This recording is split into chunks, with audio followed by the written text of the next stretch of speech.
నేను ఒక సాధారణ భారతీయుడిని. రోజుకి 4,000 రూపాయల కొత్త కరెన్సీ కోసం ఏటీఎం దగ్గర 4-5 గంటల క్యూలో నిలబడుతున్న సామాన్య భారతీయుడిని. ఈరోజు పేపర్ చూసావా? భూషణం బద్దలు, 100 కిలోల బంగారం, 90 కోట్లు స్వాధీనం.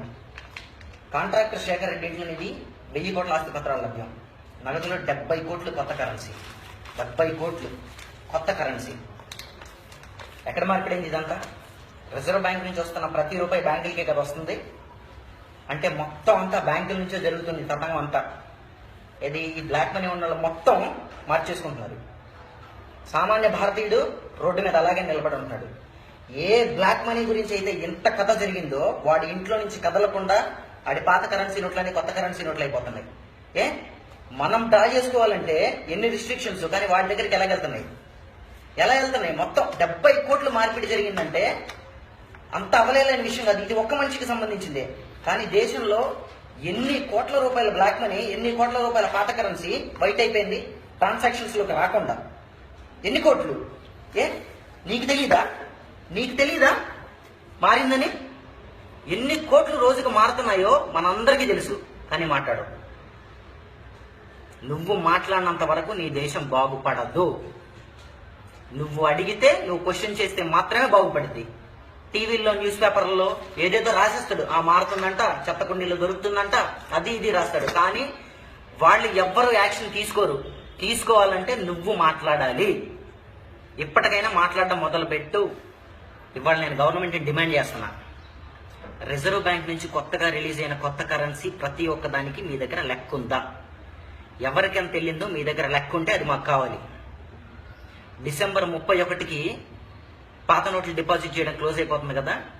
జనవరి 5వ తారీఖు మాకు లెక్క కావాలి. మీరు రిలీజ్ చేసిన కరెన్సీ మొత్తం లెక్కలోనే ఉందా? ఆ విషయం మాకు తెలియాలి. మేము పేపర్లో చూడాలి. అది ఒకవేళ లేదా, కరెన్సీ మొత్తం, మీరు రిలీజ్ చేసిన కరెన్సీ మొత్తం లెక్కల్లో లేకుండా మళ్ళీ బ్లాక్ మనీ కింద కన్వర్ట్ అయిందా, ఎక్కడికి వెళ్ళిందో కూడా మాకు తెలియాలి. నేను ఒక్కడిని అడిగితే ఎవ్వడూ నన్ను పట్టించుకోడు. మనందరం కలిసి అడిగితే ఆన్సర్ చెయ్యక తప్పదు. కాబట్టి మీరు కూడా క్వశ్చన్ చేయండి. నీకు కావాలి కదా లెక్క, నీకు కూడా కావాలి కదా లెక్క. కొత్తగా రిలీజ్ అయిన కరెన్సీ మొత్తం ఎక్కడికి పోయిందో లెక్క నీకు కూడా కావాలంటే నువ్వు కూడా క్వశ్చన్ చేయి. ప్లీజ్ క్వశ్చన్ చేయి. ఒక్కసారి నీ దేశం కోసం ఒక్కసారి క్వశ్చన్ చేయి. క్వశ్చన్ చేస్తూ ఒక వీడియో చేయండి, #ట్యాగ్ పెట్టి దాన్ని పోస్ట్ చేయండి. దొరుకుతుంది కదా సోషల్ మీడియాలో. #ట్యాగ్ సెర్చ్ చేస్తే ఎంతమంది మనం ఆ లెక్క కోరుకుంటున్నామో గవర్నమెంట్కి తెలియాలి. ఇండియన్ గవర్నమెంట్కి మనం ఎంతమంది ఆ లెక్క కోరుకుంటున్నామో ఇండియన్ గవర్నమెంట్కి తెలియాలి. మనందరం చేసే వీడియోలకి 3 #ట్యాగ్లు పెట్టుకున్నాం. 1 #1 catch the fox, #2 clean the country, #3 I demand a report. Please మీ దేశం కోసం ఒక్కసారి క్వశ్చన్ చేసి వీడియో పోస్ట్ చేయండి. చేతిలో ఫోన్ ఉంటుంది కదా, చిన్న వీడియో, ఒక్కసారి ప్లీజ్ క్లీన్ ద కంట్రీ. రోజు పేపర్లో న్యూస్ చూసి పక్కన పడేసినట్టు, ఫేస్బుక్లో వచ్చే వీడియోలు చూసి పక్కన పడేసినట్టు కాకుండా ప్లీజ్ ఒక్కసారి రెస్పాండ్ కండి. మన దేశాన్ని మనం బాగు చేసుకోవచ్చు. ఈ బ్లాక్ మనీ ఉన్న వాళ్ళందరినీ పరుగులు పెట్టించవచ్చు. Please respond, please.